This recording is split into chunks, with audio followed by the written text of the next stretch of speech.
At the signing ceremony between me and the queen of the business world, Chu Bingqing, her male confidant, stood below the stage, the jealousy in his eyes almost burning a hole through me. Chu Bingqing didn't even look at him, her face wearing its usual frosty mask.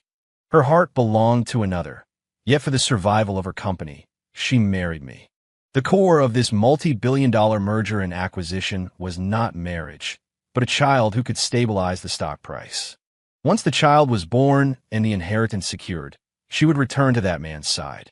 I provided the money and the people, only to pave the way for someone else. But to obtain her company's core technology, I accepted it. That night, in the presidential suite, Chu Bingqing threw an agreement in front of me. We each take what we need. You get my body, I get your resources. Don't even think about my heart. I laughed. In front of her, I tore the agreement to shreds. CEO, Chu, I whispered in her ear, pulling off my tie. Your heart? I have no need for it. You're shameless, she trembled with anger. Oh, no. Lu Chen, you're a beast. Chu Bingqing's voice trembled with rage, her beautiful eyes glistening with unshed tears. She wore a conservative silk nightgown, wrapping herself up tightly as if that could fend off my advances. But she had forgotten this was our wedding night. I was the rules. I closed in, step by step, as she retreated, step by step. Her high heels made no sound on the thick carpet, yet the air was thick with oppression, until her back was against the cold floor-to-ceiling window, with nowhere left to retreat. Outside the window was the brilliant city nightscape, the lights of 1,000 homes becoming the most magnificent backdrop for our transaction. I've already torn up the agreement. I ripped off my tie and tossed it casually to the floor. Now, let's talk about marital duties. I pinched her chin, forcing her to look up at me. Her skin was smooth, its touch delicate, like the finest mutton fat jade. Don't touch me. She turned her head, trying to avoid my fingers. I let out a soft laugh, my other hand wrapping around her waist, pulling her entire body into my embrace. CEO Chu, isn't it a bit late to be saying don't touch me now? You didn't have this attitude at the signing ceremony this afternoon. For your company's core technology, for your precarious stock price, isn't there nothing you wouldn't sacrifice? My words were like knives, stabbing in her heart one by one. Her body stiffened, her face pale. Between you and me, it's just a transaction. Right, a transaction.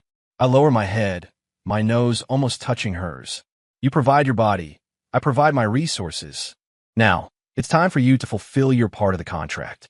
She closed her eyes, a single tear sliding from the corner, carrying with it humiliation and despair. Lu Chun, you will regret this. I never regret. I kissed her, silencing all the words she had yet to speak. Her resistance was fierce. She pushed against my chest with both hands, even biting me with her teeth. I tasted a hint of blood on the tip of my tongue. This thoroughly enraged me. I swept her up into my arms and strode towards the large bed in the bedroom. She struggled in my arms like a frightened fawn. Let me go. Be quiet, CEO Chu. I threw her onto the soft bed and loomed over her. Angering me will do you no good. Under the suppression of absolute strength, she finally gave up resisting. Like a soulless puppet, she allowed me to do as I pleased. Just as I was about to get to the main event, I sensed something was off. Her body was tense, her reactions unbelievably inexperienced. My movements paused. The jealous gaze of the man below the stage flashed through my mind. The one called Gu Yanji, her so-called male confidant. I had originally thought they were already intimate lovers. That was why she resisted me so much, why she treasured her heart so dearly. But now it seemed. I stopped my movements, propping myself up to look at her. Her eyes were shut tight, tears still clinging to her eyelashes, a picture of a lamb to the slaughter. A strange emotion surged in the bottom of my heart. There was mockery and also a trace of something different. I leaned down and said in a voice only the two of you could hear, CEO Chu, is this your first time? Her body shuddered violently. She opened her eyes and looked at me in disbelief. I smiled, but the smile didn't reach my eyes. So after all this, that soulmate of yours is just a useless, decorative piece. How inadequate.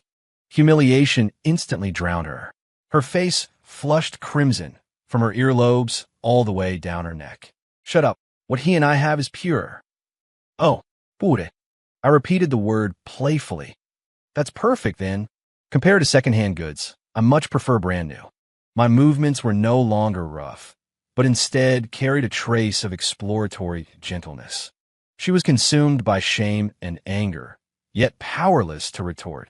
For the rest of the night, she did not resist again. Just at the end, she covered her head with the quilt and let out a muffled sob. I ignored it, got up, and walked into the bathroom. In the mirror, there was a clear teeth mark on my shoulder. I touched it. It was a little painful. This transaction seemed a bit more interesting than I had imagined. The next morning, I was woken up by a series of urgent rings from the doorbell. I frowned and glanced at the person beside me. Chu Bingqing was still asleep, with dried tear stains at the corners of her eyes, her brows tightly furrowed, as if in a nightmare. I got out of bed, wrapped only a bath towel around my waist, and went to open the door. Standing outside was a man in a sharp suit, holding an exquisite insulated container. It was Gu Yinji. He was stunned when he saw me. His face turned ashen, especially when he saw that I was only wearing a bath towel and had an intimate red mark on my neck. Who are you? I leaned against the doorframe, looking at him leisurely. And who are you? I'm looking for Bingqing. He tried to look past me into the room. I shifted my body to block his view. She's still sleeping. Gu Yinji's fists clenched, the veins on the back of his hands bulging. What did you do to her? What a husband and wife should do. I answered nonchalantly. You. He was so angry he couldn't speak, the fury in his eyes almost burning me to ashes. I brought Bingqing her favorite breakfast. He raised the insulated container in his hand, tried to regain some dignity. Crystal shrimp dumplings from Chang'anji. I reached out and took it without ceremony. Thank you for the trouble.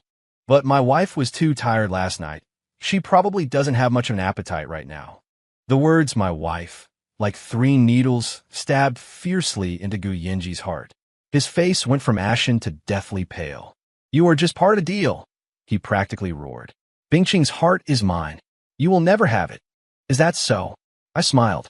I opened the insulated container, picked up a steaming hot crystal shrimp dumpling, and put it in my mouth. I chewed slowly, savoring it. It tastes good. I looked at him and said, word by word, her heart is yours, but her body is mine. Seems like I got the better end of the deal. You're shameless. He swung his fist towards my face. I easily caught his wrist. Mr. Gu, if you want to get physical, you should first consider your own strength. My gaze turned cold. An artist like him was no match for me. My grip on his wrist was painfully tight, and cold sweat beaded on his forehead. Just then, the bedroom door opened. Chu Bingqing walked out in a nightgown. Her expression changed when she saw us in a standoff. What are you doing? Seeing her, Gu Yinji looked as if he had seen his savior. Bingqing, tell him you love me. Our marriage is just a transaction. Chu Bingqing's lips moved, but no sound came out. Her gaze fell on my neck, and the marks there stung her eyes. They also pierced Gu Yinji's heart. I let go of Gu Yinji's hand and gestured to Chu Bingqing. My tone was so gentle it was like I had become a different person. Honey, come have breakfast. Mr. Gu brought it specially. Don't let his kind intentions go to waste. The word honey made Chu Bingqing's body tremble. It also made the expression on Gu Yinji's face freeze instantly. He looked at Chu Bingqing with a hurt and disappointed expression, as if waiting for her to refute it, waiting for her to take his side. The air seemed to stand still. Chu Bingqing stood rooted to the spot, like a statue. On one side was her so-called soulmate. On the other was the benefactor she had exchanged for a marriage. Her choice was crucial. After a few seconds, she moved. She did not walk towards Gu Yinji, nor did she pay any attention to his expectant gaze. Instead, with her head lowered, she walked step by step to my side. She didn't look at me, nor at Gu Yinji. She just silently took the insulated container from my hand, took out the chopsticks, picked up a shrimp dumpling, and began to eat it in small bites. Her movements were slow, even a little stiff, but she ate. In front of Gu Yinji, she ate the breakfast I offered to her. It was a signal, a silent choice. Gu Yinji's last sliver of hope was shattered. He staggered back a step, his face full of disbelief. Bingqing, you. I put my arm around Chu Bingqing's shoulders, pulling her into my embrace. Mr. Gu, take a good look. Now, she is my woman. From now on, stay away from my wife. I closed the door in his face. From outside came his unwilling roar. In my arms, Chu Bingqing's body was trembling uncontrollably. I didn't know if it was because of humiliation or something else. I only knew that in this war, I had won the first round. The Lu Corporation's anniversary banquet was a gathering of business magnates and socialites. With Chu Bingqing on my arm, I appeared before the crowd as the main character of the evening. She wore a white mermaid gown that accentuated her graceful figure and cool, aloof temperament. Standing together, we were the talented man and the beautiful woman, a match made in heaven in everyone's eyes. No one knew that we were a couple in appearance only, but divided in spirit. A standard, business-like smile hung on Chu Bingqing's face, distant and polite. I could feel that the hand she had on my arm was stiff. Gu Yinji had also arrived. He was no longer that impulsive artist, but a representative of the Gu Corporation. Standing beside him was a charming woman, the daughter of the Qin family, Qinya. Qinya's gaze towards Gu Yinji was filled with adoration and infatuation. But Gu Yinji's eyes were glued to Chu Bingqing. Qinya noticed, and a flash of jealousy crossed her eyes.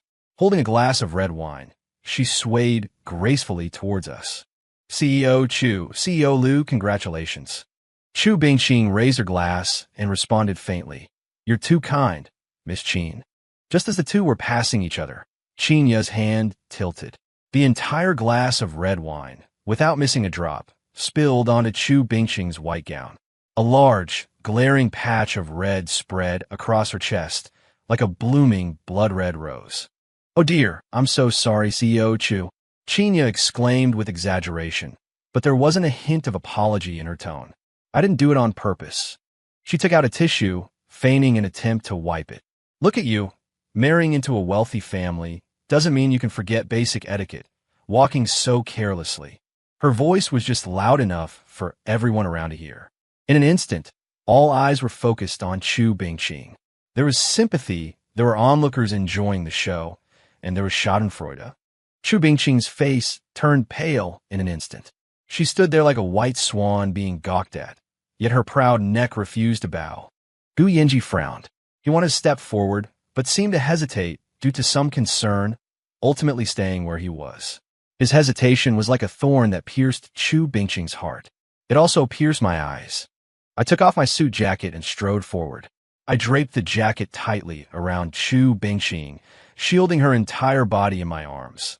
The embarrassing state she was in was completely covered by me. She looked up at me, surprised.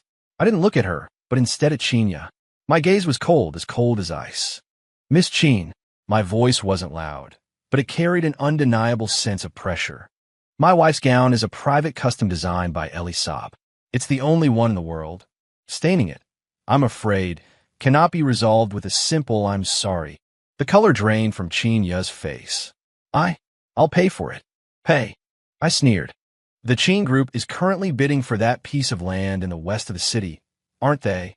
As I recall, the Lu Corporation is also one of the bidders. Compared to a gown, I think Miss Qin should be more concerned about the future stock price of the Qin group. A naked threat. Qinya's face instantly became deathly pale. Although the Qin family was wealthy, they were insignificant in the face of a business empire like the Lu Corporation. Offending me was tantamount to severing her own future prospects. She was scared. I'm sorry, CEO Lu, CEO Chu, I really didn't do it on purpose. She apologized incoherently. I couldn't be bothered to spare her another glance. I tightened my hold on Chu Bingqing in my arms, turned around, and faced all the guests. I raised my wine glass, my voice carrying clearly throughout the entire banquet hall.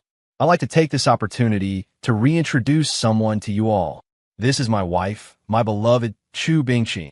From this day on, anyone who makes her unhappy is making me, Lu Chun, unhappy, and you will bear the consequences. The entire hall fell silent. Everyone was stunned by my high-profile and domineering display. In my arms, Chu Bingqing's body trembled slightly. She smelled the clean, woody scent on me, mixed with a faint hint of tobacco. At this moment, she didn't feel humiliated, but rather an unprecedented sense of security. It was as if no matter what happened, this man would hold up the sky for her. This was a feeling Gu Yinji had never given her. She leaned against my chest, and for the first time, she didn't struggle. During a high-level strategic meeting at the corporation, I was outlining the business layout for the next 5 years. The data on the PPT scrolled continuously, and everyone was listening with rapt attention. Chu Bingqing, sitting next to me, suddenly turned pale. She covered her mouth as a wave of nausea washed over her. She tried to hold it back, but the physiological reaction was uncontrollable. Finally, she abruptly stood up and rushed out of the conference room. Everyone was stunned, looking at each other in confusion. I immediately said to the vice president, "You continue." Then, I put down the laser pointer and strode out after her. I found her at the entrance to the restroom. She was leaning against the wall, retching continuously, her whole body on the verge of collapsing. I walked over and gently patted her back. "What's wrong? Are you feeling unwell?" She looked up, and when she saw it was me, her eyes flickered away. "It's nothing. I probably just ate something bad this morning." I frowned and reached out to feel her forehead. "Not hot. I'll have my secretary arrange for a doctor for you." My tone left no room for argument. "No need. I'll be fine after a little rest." She was still being stubborn. I didn't waste any more words with her, directly taking out my phone and dialing my private doctor. Half an hour later, in the company's temporary lounge, the family doctor had finished examining Chu Bingqing. He walked over to me, his expression a little strange. "Mr. Liu, congratulations. Mrs. Liu isn't sick. She's pregnant. 6 weeks along." Pregnant. The word, like a small pebble, was tossed into the calm lake of my heart, stirring up ripples. A child was, after all, part of this transaction. A bargaining chip for me to stabilize the stock price and get my hands on our company's core technology. I should have been happy that the plan was proceeding so smoothly. But when the doctor said those words, what surged within me was a completely different feeling. It was strange and very unfamiliar. I looked at Chu Bingqing, who was lying on the sofa, her face still pale. Her gaze was complex. There was confusion, resistance, and a trace of imperceptible panic. For her, the arrival of this child meant an acceleration of the transaction. It also meant she was one step closer to her freedom. I had the doctor leave first. Only the two of us were left in the lounge. "Since it's part of the plan, I will give birth to it." She spoke first, her tone as cold as ever. "But don't forget our agreement. Once the child is born and I secure the inheritance, we get a divorce." I didn't answer her. I walked to her side and crouched down. My gaze fell on her flat abdomen. A small life was gestating there. My child. I reached out, wanted to touch it. She instinctively flinched away. My hand froze in midair, a little awkward. I retracted my hand and stood up. "From today on, you don't have to worry about company matters. I'll have my assistant hand over all of your work. You don't have to do anything but rest and take care of the pregnancy." She was stunned. "No, the company is mine." "There is no." I interrupted her. "You have only one task now, and that is to bring my child into this world, safe and sound." My reaction had clearly exceeded the scope of the transaction. She looked at me, her eyes filled with probing and confusion. I didn't explain further, turning and walking out of the lounge. I told my assistant to cut my entire schedule for the next 6 months in half, and at any cost, to hire the world's top team of nutritionists and obstetricians. The news of the pregnancy spread as if it had wings. Naturally, Guyinji found out too. That afternoon, he rushed to my company like a madman. He was stopped downstairs by security. He just shouted and screamed downstairs, drawing a crowd of onlookers. In the evening, I was leaving work with Chu Bingqing. He blocked our car in the underground garage. Like a provoked beast, his eyes were bloodshot as he pounded on the car window. "Chu Bingqing, get out. Are you really going to have this man's child? Have you forgotten everything we agreed on? Where's your pride? Your ideals?" He roared at Chu Bingqing through the dark-tinted window. Chu Bingqing sat beside me, her body tense, her face as white as a sheet. She looked at the hysterical, contorted man outside the window. For the first time, she found him so strange, so repulsive. This was the soulmate she once admired, whom she had regarded as a god. I lowered the car window. I looked at him coldly.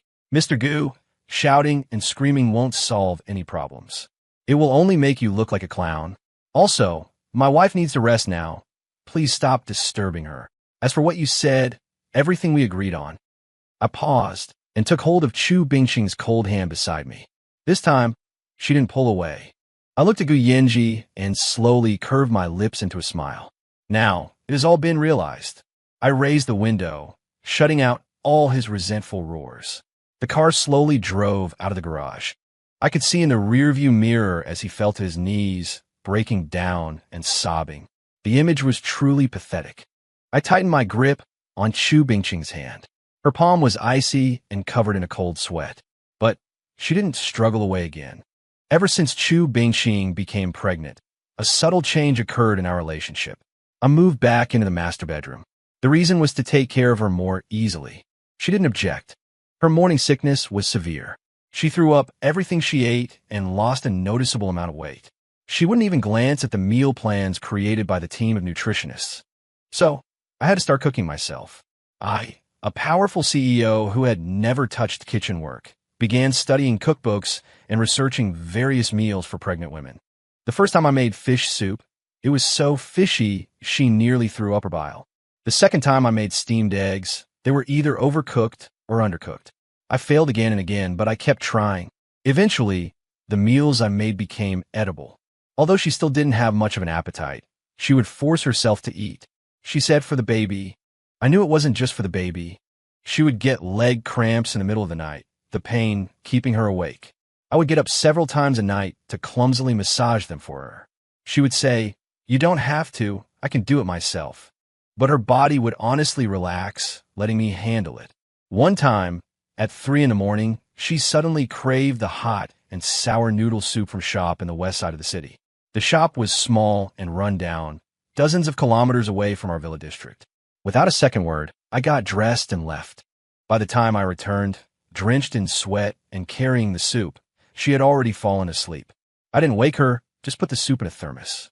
The next morning, when she saw the hot and sour noodle soup by the bed, she stared in a daze for a long time. She didn't say anything, but that morning, she ate 2 bowls of congee.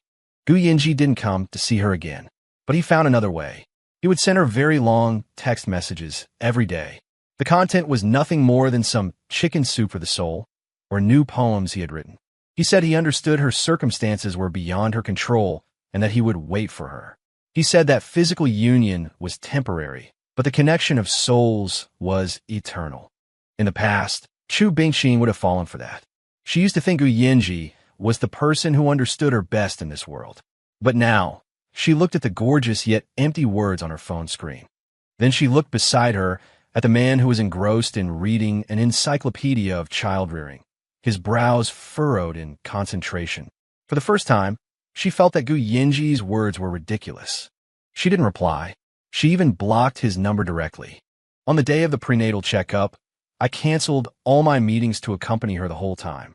When I saw that tiny, blurry shadow on the ultrasound screen, when the doctor said, "Listen, that's the baby's heartbeat," I could clearly hear my own heart pounding violently. That feeling was more thrilling than signing a $10 billion contract. I stared at the screen, unwilling to even blink. That kind of anticipation and joy cannot be faked. Lying on the examination bed, Chu Bingqing turned her head to look at my focused expression. Her gaze softened. After we left the hospital, Gu Yanji called again. It was to Chu Bingqing's backup phone. Just as Chu Bingqing was about to hang up, I took the phone from her. "Hello." There was a moment of silence on the other end. "Lu Chun, give the phone to Bingqing. I have something to say to her. What she needs now is sleep, not empty talk." I didn't give him a chance, hanging up and turning off the phone. I handed the phone back to Chu Bingqing. She looked at me, her expression complicated. "You don't have to do that. He is your past. I am your present and your future." I caressed her already slightly swelling belly. "Inside here is my child, and you are my wife. It's only natural that I protect you both." She didn't say anything more, just lowered her head. That evening, she leaned against my shoulder, watching TV while eating the apple one had peeled for her. This was something that would have been completely impossible before. A boring idol drama was playing on the TV, but she watched it with great interest. At some point, she fell asleep. Her head tilted onto my shoulder, her breathing even and steady. I looked down at her peaceful sleeping face, her long eyelashes like two little fans. I carefully lifted her, placed her back on the bed, and covered her with a blanket. This was the first time since she became pregnant that she had slept so peacefully by my side. The iceberg, it seemed, was beginning to melt little by little. Gu Yinji sensed Chu Bingqing's distance. He began to panic. He planned what he considered to be a grand and romantic ceremony to get back together. He rented the old art gallery where they often had dates during their university days. Inside, it was filled with Chu Bingqing's paintings and their old photos together. The floor was covered with rose petals, and the air was filled with her favorite aromatherapy scent. He sent Chu Bingqing a message, asking her to meet at the art gallery at 7 that evening. He said this was his last chance and her last chance. When Chu Bingqing received the message, I was peeling shrimp for her. She looked at her phone screen, hesitating. I saw her hesitation. My heart sank a little. "Do you want to go?" I asked her, my voice betraying no emotion. She lifted her head to look at me. Go. I cut her off. Some things need closure. She froze, seemingly surprised that I would agree so easily. I placed the peeled shrimp into her bowl. "Come back early. The soup will get cold." She looked at me, something shimmering in her eyes. Finally, she nodded. "Okay." At 7 in the evening, Chu Bingqing arrived at the art gallery on time. She wore the maternity dress and flat shoes I had picked for her, her face bare of makeup. Yet, she was still breathtakingly beautiful. Gu Yinji was dressed in a white suit, like a prince waiting for his princess. His eyes dimmed for a moment when he saw Chu Bingqing's belly, but they quickly regained their light. He took her hand and led her to a massive oil painting. On the canvas were the two of them from their university days, their smiles bright and innocent. "Bingqing, do you remember? You said your biggest dream was to have your own art exhibition. You said I was your soulmate and guiding star on your artistic path." He gazed at her affectionately, his eyes full of memories and love. "Bingqing, come back. I know you were forced to marry Lu Chun. Now that your company's crisis is over, you can leave him. The child. I'll raise the child when it's born. I don't care. I just want you. I just want you back by my side." His confession was deep and moving. The old Chu Bingqing might have been moved to tears. But now, she just looked at him calmly, as if looking at a stranger. "Gu Yinji," she began, her voice soft yet clear. "I did admire your talent. I thought that was love. But now I know it was just admiration, not love." Gu Yinji was stunned. What did you say?" I said, "I don't love you." Chu Bingqing enunciated every word with absolute certainty. "I didn't love you before, and I love you even less now." She looked at him frankly, without a trace of lingering affection in her gaze. "Lu Chun, he may be domineering, autocratic, and sometimes even shameless, but he will drive across the entire city in the middle of the night just because I'm craving a bowl of hot and sour noodles. He will awkwardly massage my leg cramps all night. He will stand up for me without hesitation and shield me behind him when everyone is giving me a hard time. He will always be there whenever I need him. And you only send me empty poems and say impractical things. You only share in my glory when I succeed, but blame my choices when I'm down on my luck. Gu Yinji, that's not love. That's selfishness." Her words made Gu Yinji turn red with shame, with nowhere to hide. He looked at her in disbelief, as if seeing her for the first time. "So, you've fallen in love with that merchant who reeks of money?" he questioned hysterically. "Yes." Chu Bingqing's answer was crisp and clean. "I've fallen in love with my husband, the man who will cook for me and who puts me first." After speaking, she didn't spare him another glance and turned to leave. Behind her, Gu Yinji broke down, roaring, questioning, and begging her to stay. She never looked back. She walked out of the art gallery, got into her car, and went home.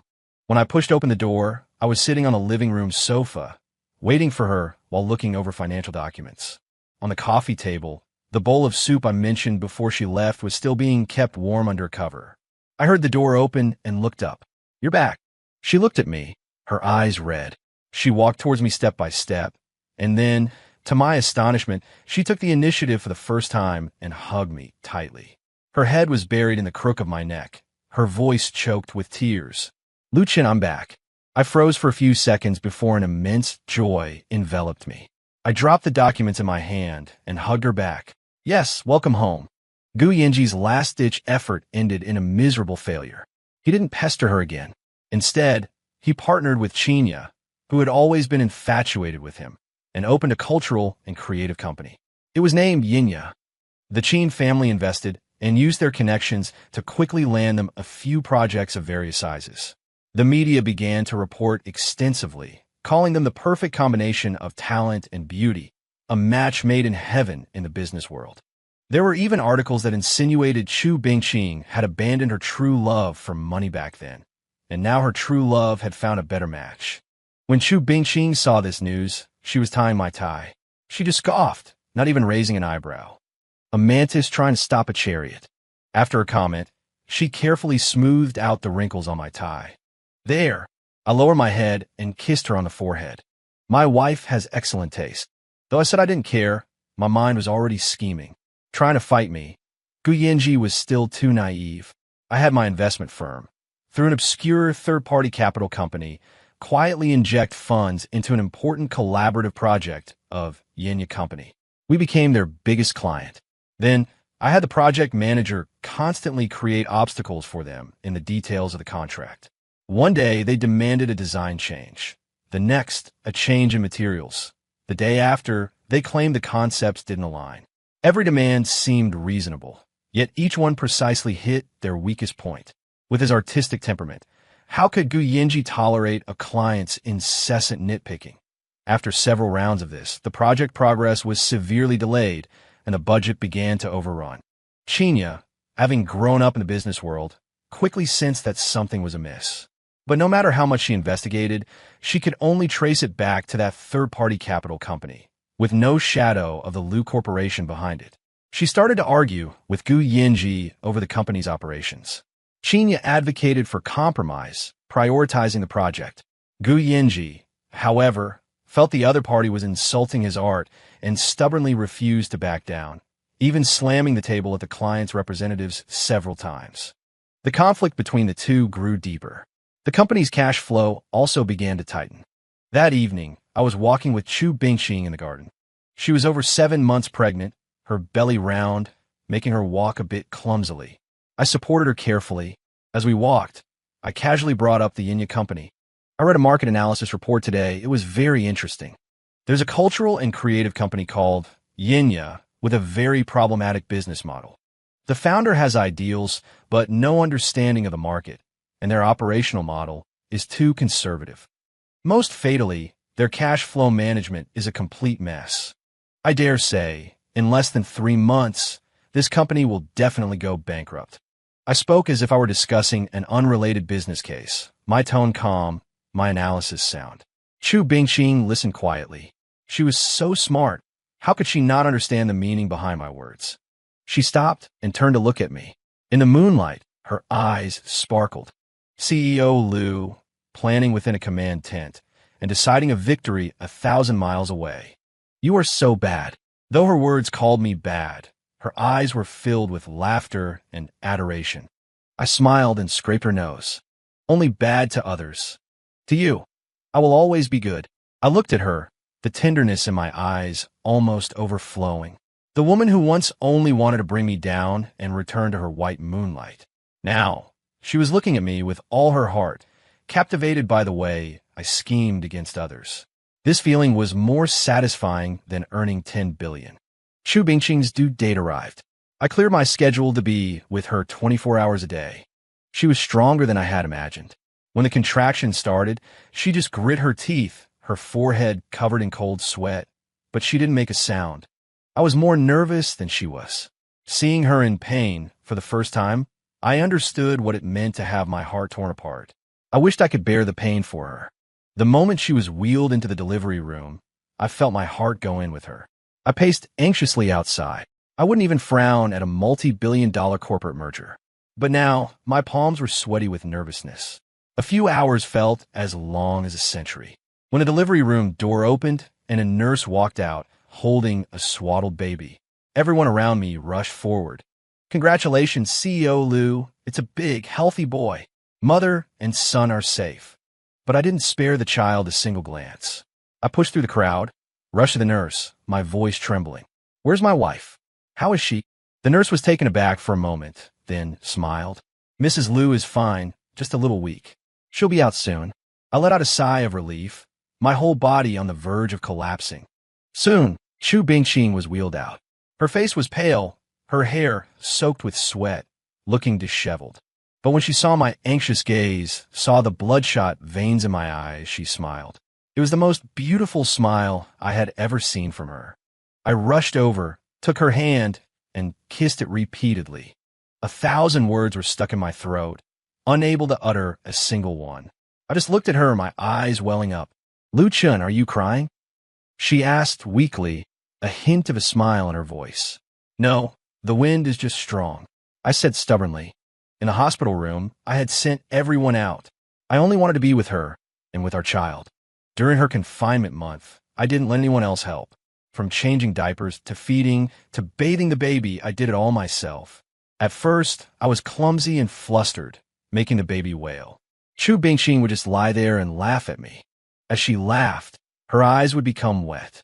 I went from a domineering CEO to an all-around super dad, and I enjoyed every moment of it. On the day of the baby's 1-month celebration, relatives and friends all came to congratulate us. The house was bustling with excitement. That night, after everyone had left, Chu Bingqing leaned against the headboard, watching me skillfully soothe the baby to sleep and place him in the crib. She suddenly spoke. Lu Chun. I turned my head. What we said before, about separating after the baby is born, does that still count? My heart sank violently. I looked at her, my throat tightening. It's here. What was bound to come has finally come. I had thought that our time together these past few weeks had changed her mind. It turned out to be just my wishful thinking. I fell silent. I didn't know how to answer. She looked at my instantly stiffened expression and the disappointment in my eyes. Suddenly she smiled, a smile like a cat that had just stolen a fish. There was a sly glint of tears in the corners of her eyes. I've changed my mind, she said. My mind went completely blank. What did you say? I said, I've changed my mind. She reached out her hand to me. Lu Chun, I want to be with you and the baby forever. Our previous agreement is void. This time I am willing. An immense wave of ecstasy washed over me like a tsunami. I rushed over and held her tightly. With so much force, it was as if I wanted to merge her into my very bones. Chu Bingqing, say it again. I love you, Lu Chun, she said clearly in my ear. I love you too. I kissed her. This $10 billion marriage, which began as a transaction, finally came to a close at this moment. And our love was just beginning. It was at a financing negotiation meeting that Qin Ye discovered the truth behind it all. Under Gu Yanji's artistic integrity, the Yinya company's cash flow was on the verge of collapsing. Qin Ye used all her connections, running around everywhere, seeking new investment for the company.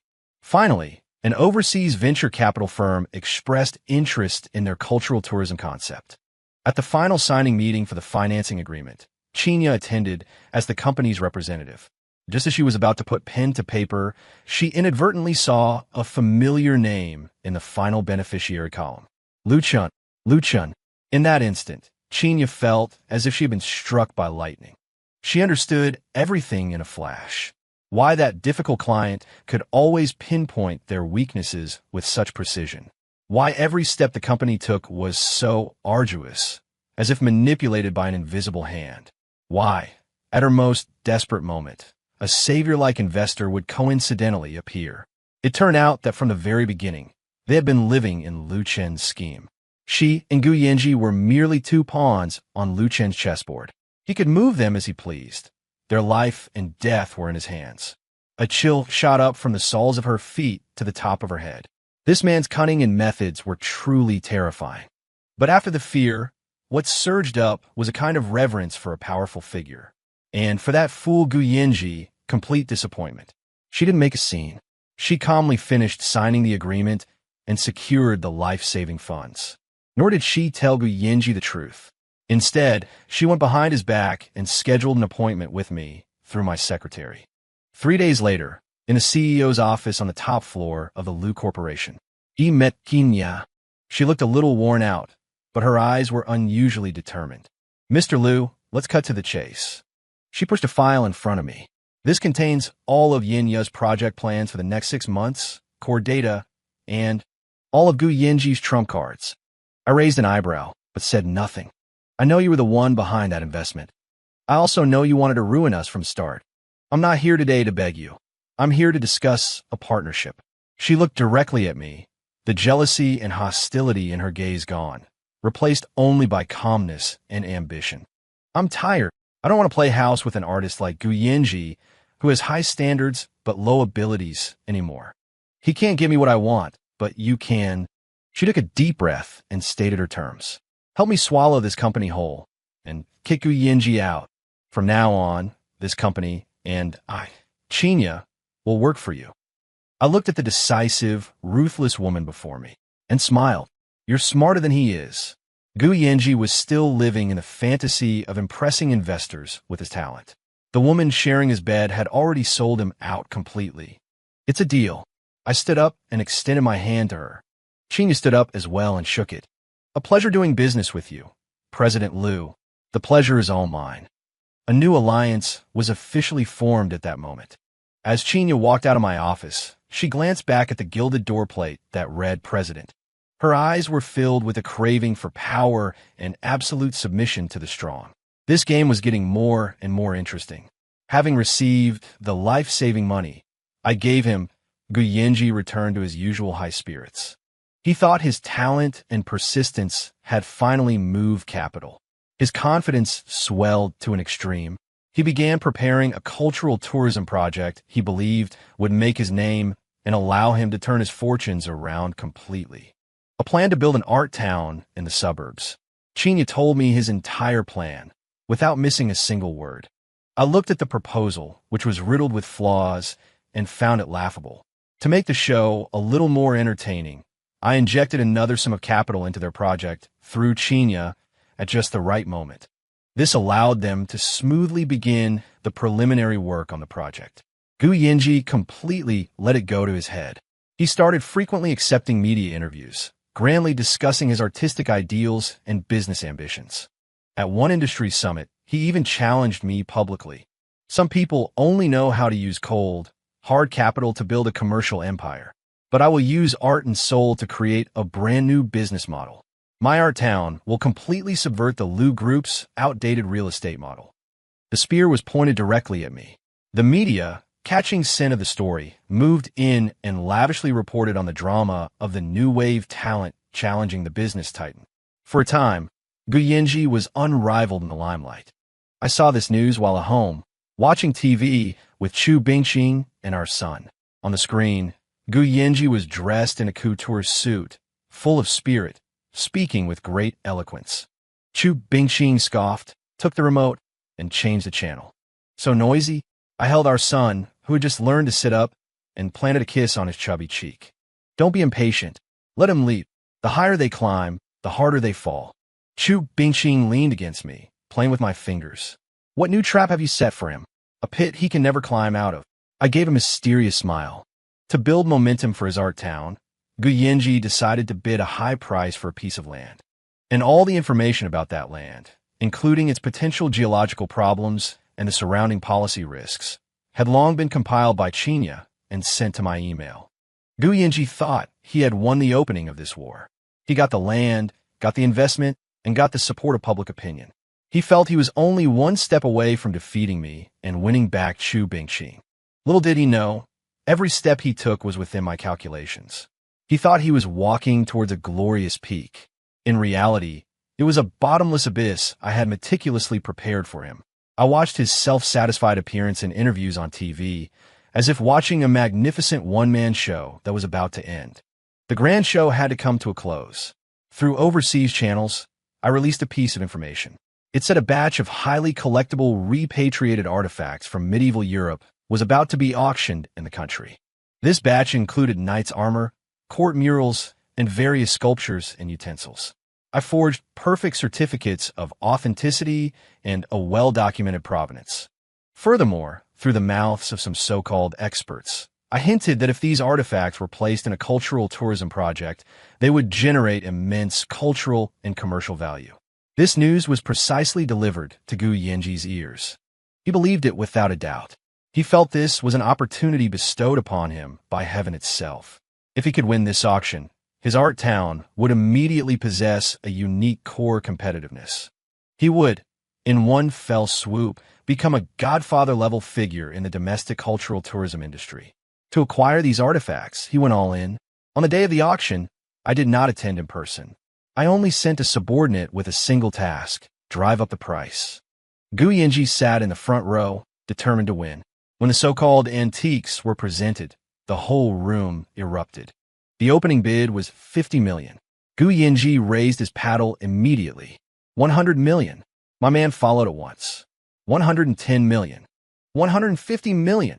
160 million. Gu Yinji had lost his mind. He thought Lu Chun was working against him behind the scenes. He couldn't lose. He had to defeat Lu Chun once more in front of everyone. The price soared. 300 million. 310 million. When the price was pushed to 500 million, Chinya grabbed Gu Yinji's arm. Yinji, we can't go any higher. There's no more money in the company's accounts. Shut up. Gu Yinji shook off her hand. This is our only chance. He stood up and roared at the entire hall. I bid 600 million. To scrape together the money, he not only embezzled all the company's liquid assets, but also signed for a high-interest, short-term loan in his personal name. My people did not raise the bid. The auctioneer's gavel fell. 600 million. Sold. Congratulations, Mr. Gu. Thunderous applause filled the hall. Gu Yinji stood there, basking in the attention of the crowd. He had won. With 600 million, he had defeated Lu Chun and defended his dignity. He felt like he was at the pinnacle of his life. However, the moment after the peak was hell. The next day, as soon as the stock market opened, the country's most authoritative appraisal institution suddenly issued an emergency statement. It pointed out that the batch of priceless antiques from last night's auction, after an all-night appraisal, were all modern replicas. They had been rushed out of a small workshop in Eastern Europe at a cost of a few 100,000 yuan. Worthless. The news broke, and public opinion was in an uproar. Gu Yinji's company instantly became the laughingstock of the entire industry. At the same time, Chinya, along with other company shareholders, convened an emergency board meeting, citing embezzlement of public funds and a disastrous decision leading to massive company losses. They removed Gu Yinji from all his positions. The debt collection calls from the bank came one after another. Investors pulled out one by one, severing all ties. Suppliers blocked the company's entrance, demanding payment for their goods. In just one morning, Gu Yinji fell from the clouds straight into the mud. His reputation was ruined, and he was drowning in debt.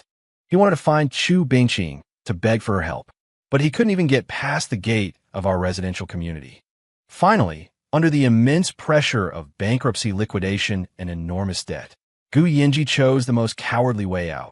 He took what little cash was left in the company's accounts and fled overnight, vanishing from the face of the earth. The high pedestal collapsed in a single night, and I couldn't even be bothered to give a second glance. Gu Yinji was completely out of the picture. The shadow that had once loomed between Chu Bingqing and me finally dissipated. When Chu Bingqing learned of his escape from the news, she was feeding our son baby food. She just said a calm, "Oh." Then she looked up and asked me, "What do you want to eat tonight?" "I'll make you braised pork belly." It was as if the man, Gu Yinji, had never appeared in her life. That invisible wall that had stood between us vanished completely. Chinya became the final winner.